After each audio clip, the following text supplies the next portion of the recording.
Hi. நம்ம இப்போ வீட்டில் இருக்கிற பொருளை வச்சு நம்ம சிம்பிளாக ஸ்கின் கேர் அரைச்சிக்கலாம்.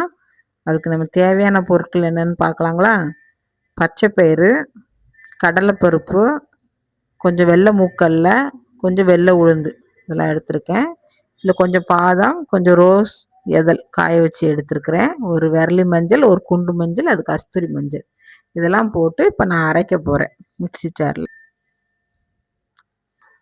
இந்த மஞ்சள் 2 பீஸையும் நம்ம இடி உரலில் இடிச்சிக்கலாம். இடிக்கவே முடியல, ரொம்ப கஷ்டமாக இருக்குது. இன்னும் நல்லா இடிச்சிக்கோங்க, அப்போ தான் நல்லா மிக்ஸியில் அரைப்படும். இப்போ இந்த ஸ்கின் கேர் கூட நம்ம பூலாங்கிழங்கு, வெட்டி வேறு அதெல்லாம் இருந்தால் கூட நம்ம போட்டுக்கலாம். அதெல்லாம் இல்லை நம்மக்கிட்ட, அதனால் நம்ம சிம்பிளாகவே இதையே அரைச்சிக்கலாம். நீங்கள் இருந்துச்சுன்னா நீங்கள் அதெல்லாம் போட்டு அரைச்சிக்கோங்க. இந்த பவுடர் நான் போன வாட்டி ஸ்கின் கேர் அரைச்சி வச்சதுங்க. இதில் நான் எல்லாமே போட்டு அரைச்சி வச்சுருந்தேன். பூலாங்கிழங்கு, வெற்றி வேறு எல்லாமே. இது காலியாக போகுது, இப்போ கொஞ்சம் தான் இருக்குது. அதனால் இப்போ நான் மறுபடியும் அரைச்சிக்க போகிறேன். என்னால் முடிஞ்ச வரைக்கும் உடச்சி எடுத்துட்டேங்க. நம்ம போட்டு அரைச்சிக்கலாம். அரைச்சி இப்படி சலிச்சு எடுத்துக்கோங்க. இது மறுபடியும் நம்ம அரைச்சிக்கலாம்.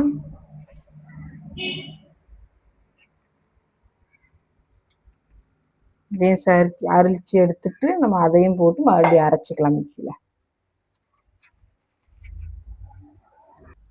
அரைச்சி சளிச்சது இப்படி இருக்குதுங்க. இது பரப்பான்னு இருக்குது. இப்போ மறுபடியும் நம்ம இதை அரைச்சிக்கலாம். அரைச்சி சளிச்சு எடுத்துக்கலாம். அவ்வளோதாங்க, சளிச்சு எடுத்தாச்சு. இப்போ நம்ம ஒரு பாட்டிலில் போட்டு ஸ்டோர் பண்ணி வச்சிடலாம். வச்சுட்டு குளிக்கும்போது ஒவ்வொரு டீஸ்பூன் போட்டு நம்ம குளிச்சிக்கலாம். உடம்பு கை கால் முழுதும் போட்டு தேய்ச்சி குளிச்சிக்கலாம்.